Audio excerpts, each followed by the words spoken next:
हमारे channel edu official को subscribe करें और नई अपडेट्स के लिए घंटी के बटन को जरूर दबाएं। बहुत बड़ी ताकत बनेंगे आप अगर आपको सहना आ गया और बर्दाश्त करना आ गया। क्योंकि जब आप बर्दाश्त करते हैं ना तो अंदर में एक ताकत पैदा होती है। वो ताकत आपकी रूह को परवाज देती है और अगलों के लिए तस्खीर का काम देती है। और अगर आप फट गए तो बम के फटने से क्या होता है? तबाही आती है। जब आप फटेंगे या मैं फटूंगा तो मुआशरे में तबाही आ जाएगी। तो इसके लिए आप दो चीज़ों का एहतमाम फरमाएं।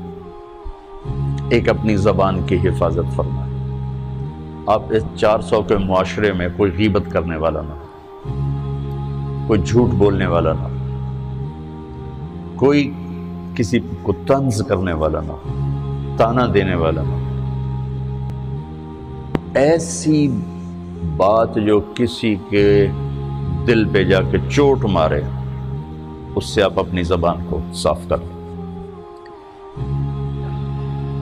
कभी इस पे काबू पा सकेंगे, कभी नहीं, कभी रह जाएगा, कभी हो जाएगा। तो जब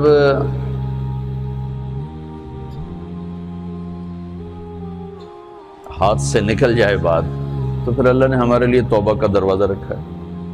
2 नफल पढ़ो, अल्लाह से माफ़ी मांगो, जिस पर ज़्यादती हो उससे जाके माफ़ी मांगो। इससे आपकी मिजाज में ठहराव आ जाए।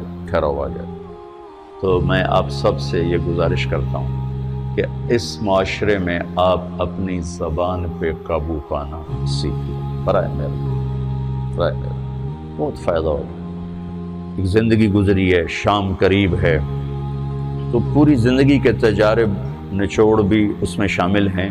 और तजारब निचोड़ को गोली मारो और दीवार पर डाल दो। मेरे नबी का फरमान उसके लिए काफ़ी है कि आपने फरमाया कि 2 चीज़ों की ज़मानत दे दो, मैं जन्नत की ज़मानत देती। एक तुम्हारे जो 2 जबड़ों के दरमियान है, एक तुम्हारी 2 टांगों के दरमियान है, इसे पाक कर लो, मैं जन्नत का ज़ामिन बन जाता। और मुआज़ इब्न जबल से फरमाया कि तुम्हें पूरे दीन का निचोड़ बताऊँ। कहा जी क्या? तो आपने इस हदीस को मैंने पता नहीं हज़ारों लाखों दफ़ा बयान कर दिया है और हर दफ़ा बयान किया है कि अच्छा ये ऐसे करके क्यों फरमाया?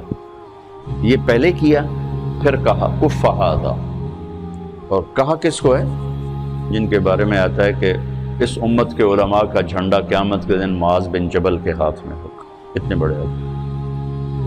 तो 18 हिजरी में इंतकाल हुआ। 1434 हिजरी में मैं उर्दन गया तो उनकी कब्र से खुशबू आ रही थी। 1400 साल गुजर गया, उनकी कब्र से खुशबू का आना बंद नहीं हुआ। इतने बड़े आदमी को कैसे समझाया? बच्चे की तरह। नमाज इस ज़बान पे काबू। तो आप सबको, अपने आप को भी कहते हैं,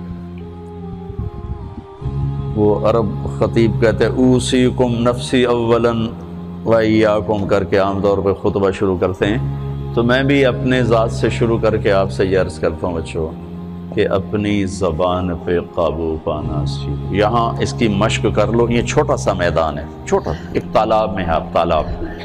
यहाँ से निकल कर आप एक समंदर में कूदेंगे जहाँ के रिश्तों की फहरिस्त होगी, ताल्लुकात की फहरिस्त होगी, नागवारियों के खौफनाक खारदार कांटे होंगे, कहीं कहीं फूल मिलेंगे, वरना कांटों से भरा जहान है।